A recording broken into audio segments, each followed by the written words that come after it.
kepada kita semua.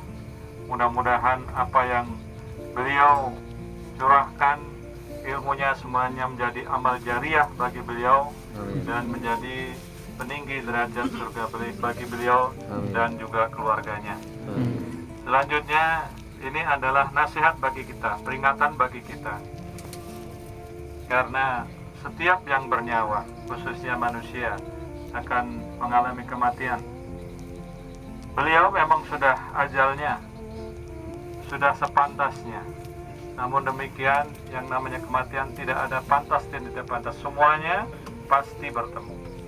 Nyatanya kita lihat pemakaman ini panjangnya tidak sama, membuktikan bahwa kemungkinan umurnya pun berbeda-beda. Ada yang muda, bahkan ada yang baru lahir. Yang jadi masalah para sekalian, bukan berapa lama kita hidup dunia ini, namun bagaimana akhir dari kehidupan kita. Apakah amal ibadah yang kita kerjakan ini sudah cukup untuk bekal di hari akhirat nanti? Karena hidup dunia ini sejatinya adalah persiapan untuk ke akhirat. Maka itu kita sebagai hambanya Allah supaya selalu merenungkan diri kita. Kita gunakan 5 kita sebelum datang 5. Yang terakhir adalah hayataka qabla mautika. Beliau sudah selesai dan tidak bisa lagi untuk mengerjakan ibadah. Hanya 3 yang beliau harapkan, yang bisa menyusul kepada beliau. Di antaranya adalah ilmu yang bermanfaat, dan beliau sudah menyebarkan ilmunya dan insya Allah bermanfaat bagi kita semuanya. Dan juga sodakoh-sodakoh yang bersifat jariah. Kemudian yang ketiga adalah anak-anak yang solih dan solihah. Maka dari itu beliau semasa hidupnya selalu curhat kepada kita-kita agar berharap semua anak cucunya, keturunannya menjadi orang yang solih dan solihah.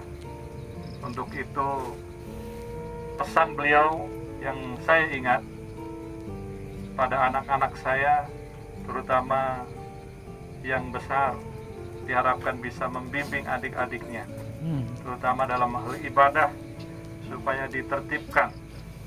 Karena yang namanya kematian itu tidak peduli dengan harus sakit, tidak peduli harus tua, kapanpun dan dimanapun. Aina matakunu yudrikumul maut walau kuntum fi burujin musyadah.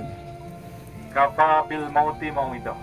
Cukuplah kematian sebagai peringatan bagi kita semuanya. Kita semua yang masih hidup saat ini, suatu saat akan diantarkan seperti ini. Entah di mana dan kapan saja. Itu adalah rahasia Allah.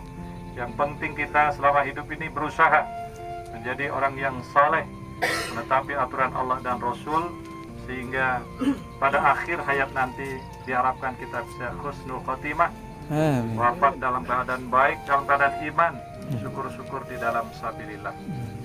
Para sekalian, selama bergaul mungkin Bapak Disman tentunya ada keliru dan salah, baik ucapan maupun perbuatan.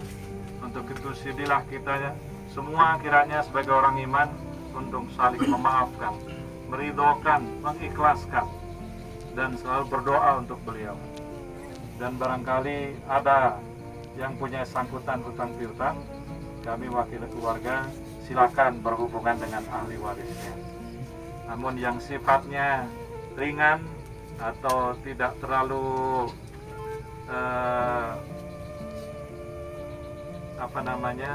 silakan untuk diislahkan saja, supaya beliau di dalam kuburnya Allah memberikan keluasan dan mudah di dalam menjawab pertanyaan-pertanyaan kubur dari Allah Subhanahu wa taala. Para sekalian, juga mewakili keluarga, kepada Bapak Ibu sekalian, pada hadirin baik yang hadir maupun tidak hadir, yang telah berkenan untuk mengurus dan doakan oleh beliau sakit sampai detik ini dan sampai pulang nanti, semua amal solehnya disyukuri alhamdulillah, jazakumullahu khairan. Semoga Allah senantiasa melimpahkan barokahkan bagi kita semuanya, dan apa yang kita kerjakan hari ini untuk mengantarkan beliau menjadi amal pahala bagi kita semuanya. Dan untuk itu mari kita berdoa bersama-sama. A'udzubillahi minasyaitonirrajim.